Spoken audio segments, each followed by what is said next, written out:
Linda Morrison dug through the snow with her bare hands. The cold burned her fingers. When she finally pulled Fluffy out, the cat was frozen solid. Ice matted into her fur, eyes glazed with frost. She looked like something that had already died. Then Linda felt it. A faint heartbeat, barely there. She ran inside. "Frank, we need to go, now." Frank Morrison was 74, his heart was failing, and the doctors had told him to avoid stress. But when he saw his wife holding their frozen cat, he grabbed his coat without a word. Because Fluffy wasn't just a cat, she was the only thing that still made him laugh, the only reason he got out of bed. Frank remembered the first winter they'd brought Fluffy home.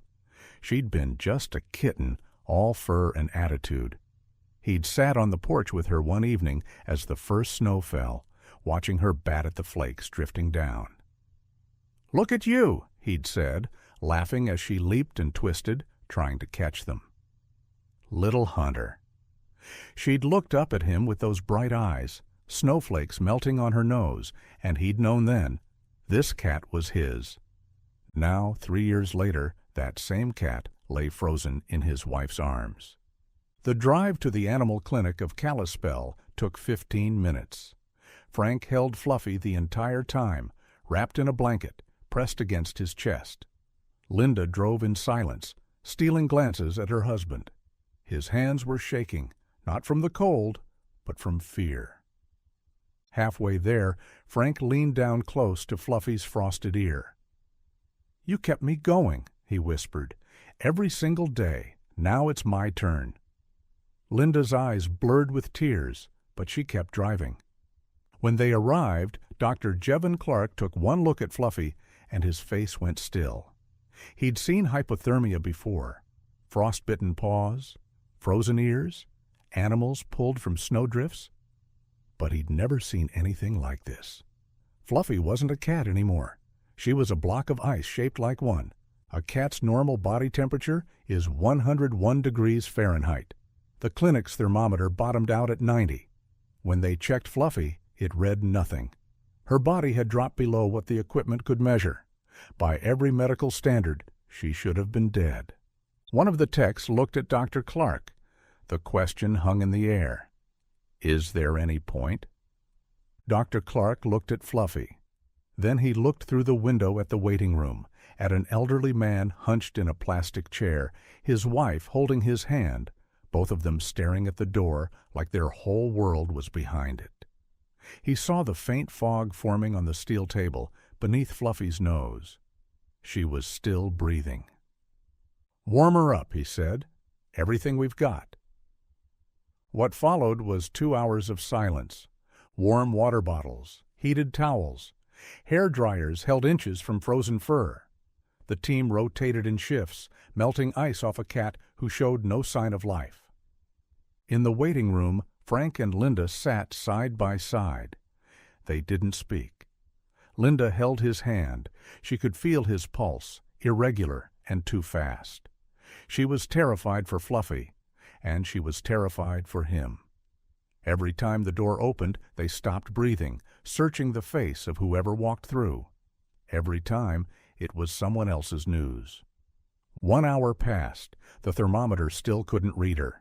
One of the techs looked at Dr. Clark. "Are we just warming a body?" Dr. Clark didn't answer.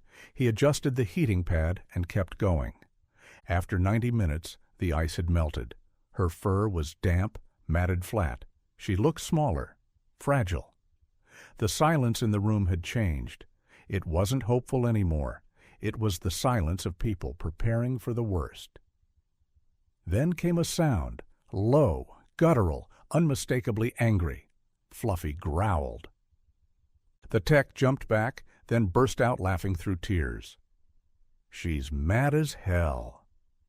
Dr. Clark grinned for the first time that night. "That's our girl.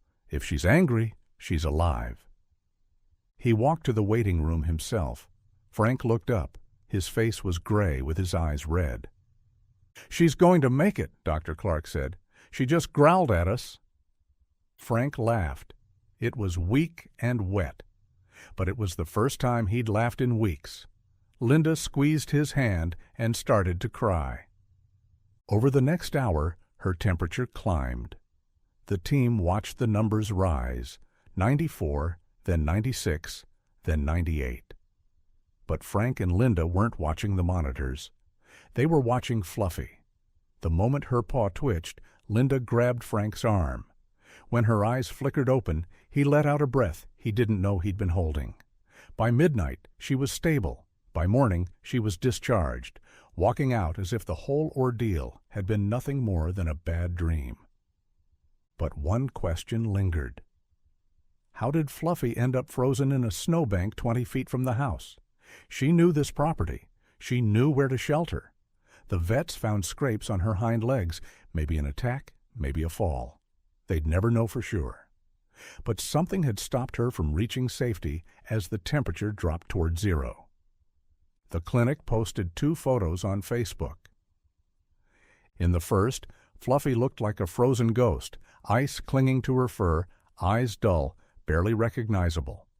In the second, taken the next morning, she was clean, fluffy, and glaring at the camera with the expression of a cat who had been through something and was not happy about it. Within 48 hours, the photos had been shared 100,000 times. Fluffy, a 3-year-old outdoor cat from Montana, had become the most famous survivor of the 2019 polar vortex. Messages poured in from around the world. One stood out, a woman battling stage 4 cancer. "If your cat could survive that," she wrote, "maybe I can survive this." Frank read it twice, then closed his laptop and looked at Fluffy asleep on his lap. "You're famous," he whispered, "and you don't even know it." But the real miracle wasn't the fame. It was what happened after. Fluffy never went outside again. For a cat who had spent years scratching at doors and demanding her freedom, she didn't seem to mind.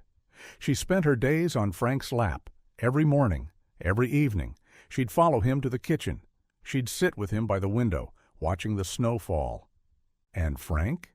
His health stabilized. The doctors couldn't explain it. His heart was still weak. His numbers hadn't changed. But something had shifted. He got out of bed earlier. He smiled more. He stopped staring at nothing. The first night home, Fluffy wouldn't settle. She paced the bedroom, meowing. When Frank lay down, she climbed onto his chest and pressed her face against his neck. Linda had never seen her do that before. Fluffy had always been independent and aloof. Now she was glued to Frank. If he went to the bathroom, she waited outside the door. If he walked to the kitchen, she followed 3 steps behind. Linda understood. Fluffy had been alone in the dark, freezing, convinced no one was coming. She wasn't taking chances anymore. One morning, 3 weeks after the rescue, Frank woke up late. Linda was already downstairs. He sat on the edge of the bed, groggy, trying to remember if he'd taken his heart medication the night before. The pill? Did I take the pill? His mind felt slow, foggy. This is how it starts. Forgetting the small things. He hadn't taken it. He stood to go get it from the bathroom. Before he could take a step, Fluffy appeared in the doorway. She walked straight to the nightstand, where his pill bottle sat, and with one deliberate swipe of her paw, knocked it off the edge. It clattered onto the floor at Frank's feet. Frank stared at the bottle, then at Fluffy. She sat down, tail wrapped around her paws, and looked at him with those bright, knowing eyes. "You think you run the show, don't you?" Frank muttered, but he smiled. He picked up the bottle, took his pill, and Fluffy followed him downstairs, satisfied. Linda noticed. She didn't say anything, but she noticed. The cat who had almost died was now keeping Frank alive. That Easter, for the first time since the kids had moved away, the Morrison house didn't feel empty. Their kids came home, the grandchildren played on the floor. Frank sat by the fire, Fluffy on his lap, watching it all. The messages from strangers had kept coming for months. Frank never responded. He didn't need to. The only audience that mattered was purring on his lap. Later that afternoon, Frank's daughter Sarah pulled Linda aside in the kitchen. "Mom," she said quietly. "Thank you." Linda frowned. "For what?" Sarah glanced at the living room where Frank sat with Fluffy and the grandkids. "For finding her, for saving her." Her voice dropped. "Dad was giving up. I could see it in January after the doctor's appointment. He wasn't talking, wasn't eating. I thought—" She trailed off. Linda squeezed her hand. "I know." "But he's back now," Sarah said, wiping her eyes. "Because of that cat." Frank's youngest grandson, Tommy, 6 years old, tugged on Linda's sleeve. "Grandma, why is Grandpa smiling so much?" Linda looked at Frank. He was laughing at something one of the kids had said, his hand gently stroking Fluffy's head.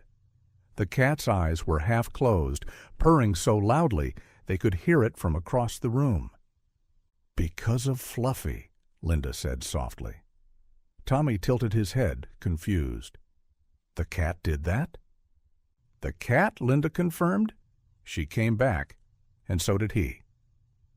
Frank caught her eye from across the room. "What?" he asked. She smiled. "Nothing.